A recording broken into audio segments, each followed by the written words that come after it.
mas está na hora da gente falar o que interessa nessa Copa do Mundo, que é a seleção brasileira. O Brasil ontem estreou na Copa do Mundo diante de uma Sérvia bastante comemorada, de uma Sérvia bastante falada, de que seria o principal adversário do Brasil dentro do grupo. Olha aí, tá aqui, ó, o diretor tá confiante. Faltam 6. O Hexa vem? Por que faltam 6? A galera mais nova... Sabe por que faltam 6, né, Janjão? Eu sei. Sabe a referência?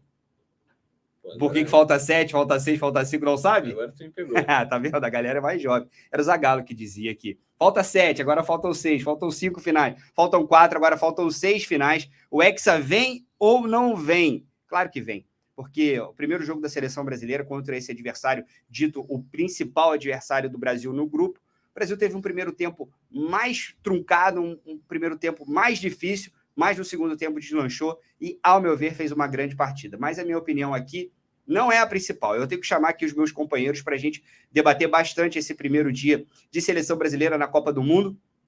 Vou convocar o Alexandre Guarilha e vou convocar também o Rolim para a gente bater esse papo sobre seleção brasileira.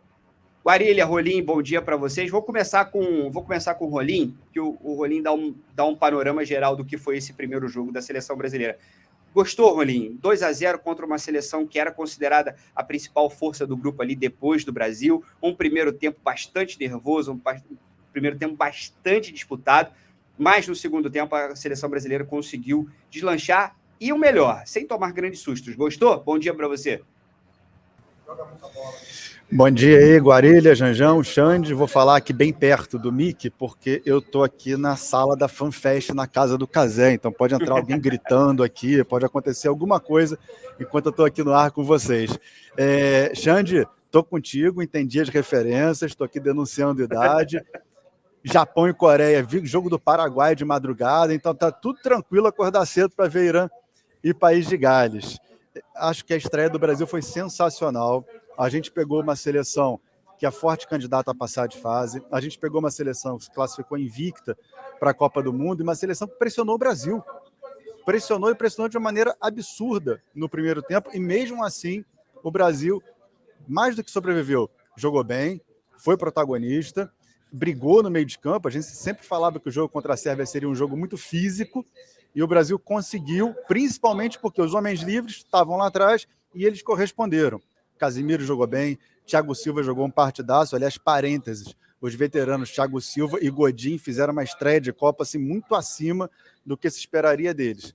E aí, no segundo tempo, obviamente, em qualquer time do mundo, qualquer lugar do mundo, a pressão começa a baixar um pouco, a gente começou a achar mais espaço, e mesmo contra uma Sérvia, que foi a estreia mais dura das seleções que são candidatas ao Mundial, a gente ganhou, e ganhou bem, sabe? Richarlison maravilhoso, fez um gol de centroavante, depois fez um gol de candidato a gol mais bonito da Copa, e o Brasil passou bem pelo time mais perigoso do grupo.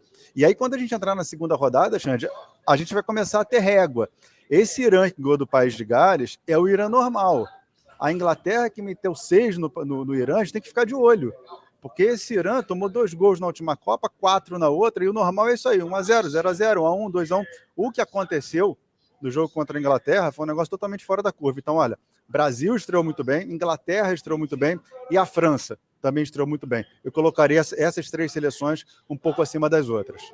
Olha, eu tô contigo, o Thiago Silva fez um partidaço ontem, aos 38 anos de idade, realmente mostra ainda um futebol de nível internacional, um futebol de Copa do Mundo. Realmente eu fiquei impressionado com a partida que fez o Thiago Silva ontem. E até o Paquetá também, atuando numa posição que não é a dele, também o Tite pareceu um time bastante equilibrado, e realmente eu também gostei também dessa estreia da seleção brasileira. Vou ouvir o Janjão, mas está na hora da gente pegar o avião agora. Ir direto para Doha, no Catar, falar com o Diego Floriano, porque se teve um cara que viu a seleção brasileira de perto, foi ele. Estava lá no estádio Lusail Stadium ontem, a gente estava aqui na live aqui com ele desde antes.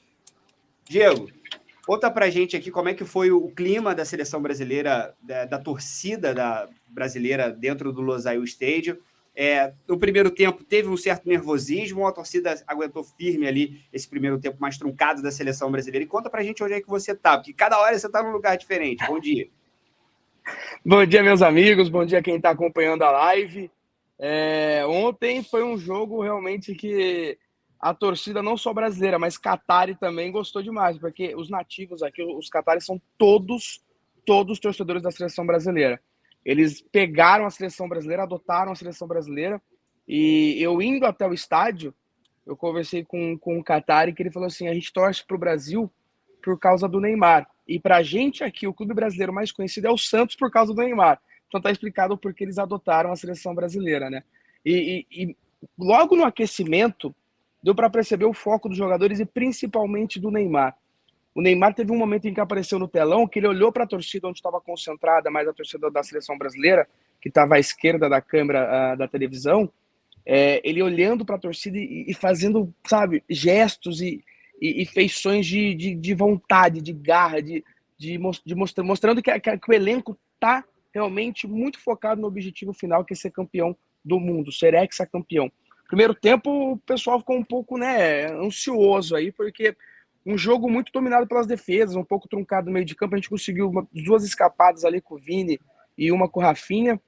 E o Brasil, no primeiro tempo, sofreu um pouco a marcação com a linha de 5 jogadores da Sérvia. Na saída de bola no primeiro tempo, o Brasil estava fazendo uma saída com 3 jogadores, que era Marquinhos, Thiago Silva e Alexandro, e o Danilo ia por dentro como se fosse um segundo volante. Até interessante essa movimentação. E aí, no segundo tempo, acho que a conversa do vestiário foi muito boa, porque totalmente voltado para o ataque, trocando passes com mais rapidez, realmente apostando muito nas pontas com o Vini e com o Rafinha, e que partidaça do Vini. Eu não vou falar do Richarlison, porque o próprio gol dele diz, né?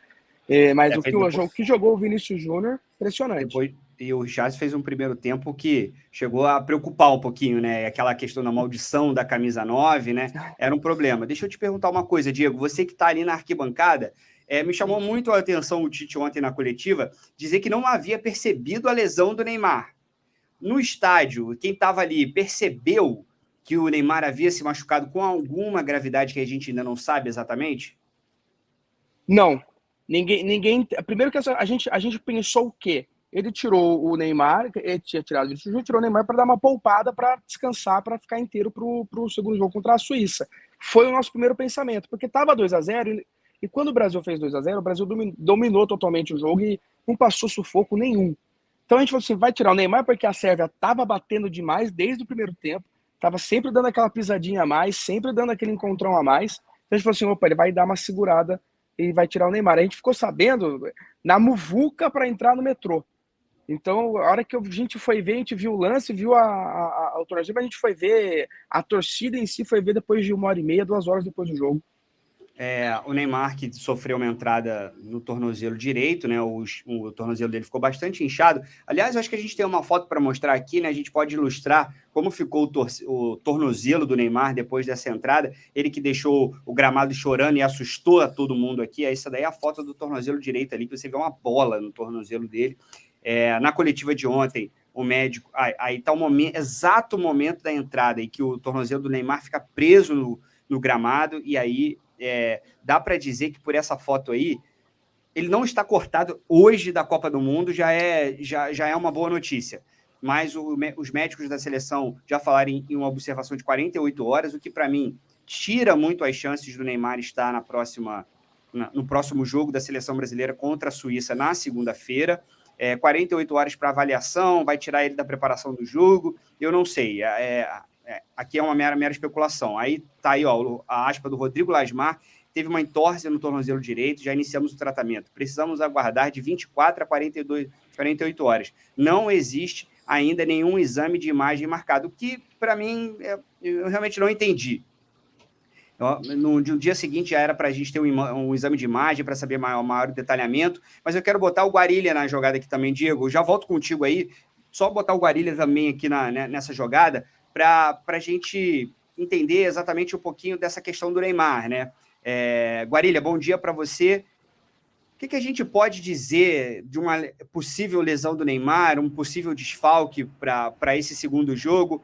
Quais seriam as opções do Tite? E se você acha que a falta do Neymar implica também numa alteração no esquema tático que o Tite ontem já apresentou diferente com o Vinícius Júnior começando o jogo? Bom dia. Bom dia, Xande, bom dia, Janjão, bom dia, Diego. E eu já venho com novidades. Essa história do Rodrigo Lasmar de falar que não tem exame, já foi feito exame na manhã desta sexta-feira, à tarde, lá no Catar. Tanto o Neymar quanto o Danilo passaram por exames de imagem para avaliar a situação do Neymar, tornozelo direito, do Danilo, tornozelo esquerdo. Neymar preocupa mais, Danilo nem tanto, mas os dois já passaram, foram submetidos a exames de imagem. Daqui a pouquinho essa notícia vai estar no nosso site, já estamos batendo a notinha aqui. Então a CBF prometeu que vai informar em breve mais novidades quando tiver os diagnósticos prontos de cada um. Sobre as possibilidades, eu acredito que ontem o Tite já deu um indício de que ele pensa no Rodrigo como esse substituto do Neymar. Até porque é um jogador que ele consegue fazer essa função mais de meia, né? Não é aquele meia clássico, né? O Ganso, que enfia a bola, mas é aquele meia como o Neymar está fazendo, né? Que de aproximação, que tenta buscar a bola, que flutua ali. E o Rodrigo é um cara que já tem feito isso mais ou menos no Real Madrid, e na seleção, ao que tudo indica, ele vai ser esse cara. Lógico que tem o Antony como opção, que joga mais pelo lado direito. O Vinícius Júnior, eu acho que não vai sair do time agora, porque não dá mais para tirar. Sem o Neymar, não dá para tirar. Não, e nem com o Neymar, né, Guarilha? Nem com o Neymar dá para tirar o Vinícius Júnior. Não, nem com o Neymar. Nem com o Neymar. Agora, sem o Neymar, então não tem jeito. Se você tirar o Vinícius Júnior, a gente já acabou qualquer possibilidade de uma diferença ali, né? Daquele cara diferente para quebrar uma linha, para atrair marcação, né? Que o Neymar faz muito bem isso. Tanto é que o número de faltas que ele sofreu ontem é impressionante. 9 faltas, né? Foi o jogador que mais sofreu faltas. 9 faltas das 12. Né? Foi o jogador que... Perdão, Guarilha, foi o jogador que mais sofreu falta nessa primeira rodada da Copa do Mundo. Vamos seguir falando de seleção brasileira. Eu quero perguntar ao Rolinho o seguinte, Rolinho. Nem tudo são flores, né? Tá na hora aqui do jornalista ser os chatos do rolê, né? Tá todo mundo comemorando e a gente tá aqui olhando onde podem ser ali os problemas que a seleção brasileira teve nesse primeiro jogo. Vou colocar aqui as minhas impressões e eu quero ouvir se você concorda ou não e qual é a sua avaliação. Primeiro, eu senti no primeiro tempo uma certa falta de criatividade no meio campo, né? Teve uma enfiada do Thiago Silva, muitas bolas cruzadas diretamente ali numa linha direta, e também senti também o Rafinha um degrau um pouquinho abaixo dos demais nessa seleção. O que você viu ali de pontos a melhorar dessa seleção brasileira que foi bastante comemorada ao fim do jogo? Eu acho que os 2 pontos, né? Bom, vamos lá. Aquele primeiro tempo, eu acho que eu vi uma Sérvia muito bem postada defensivamente e que nos criou dificuldades. Tá, Xande? O Brasil, para mim, jogou bem. A gente teve um sistema de perde-pressiona muito bem feito e que, para mim, seria algo para a gente ficar preocupado, porque o time da Sérvia ia fazer aquilo que a gente viu, baixar a linha e jogar uma bola por cima para Mitrovic, para Serguei, que são jogadores altos, para eles ganharem a primeira bola e essa bola cair no pé do Tadic ou do Zivkovic ou de algum jogador com mais técnica. O Brasil conseguiu quebrar esse tipo de bola. A Sérvia não conseguiu sair por cima, não conseguiu sair na bola longa. Então acho que o Brasil jogou mais recuperando a bola do que efetivamente organizando o ataque. Concordo com você. Mas também acho que a gente pegou um selecionado que é complicado. No primeiro tempo está todo mundo com muito gás e realmente é difícil. Rafinha praticamente não teve o Danilo como apoio, e o Paquetá e o Neymar acabam indo um pouco mais para o lado esquerdo, que é o lado forte do Brasil, né? O Rafinha está ali exatamente para receber essa bola do lado cego da jogada e ir para um contra um. E essa bola apareceu poucas vezes, principalmente porque a Sérvia tinha 5 na última linha. Deixa eu aparecer o 5 aqui. Então realmente complicou um pouco para o Rafinha.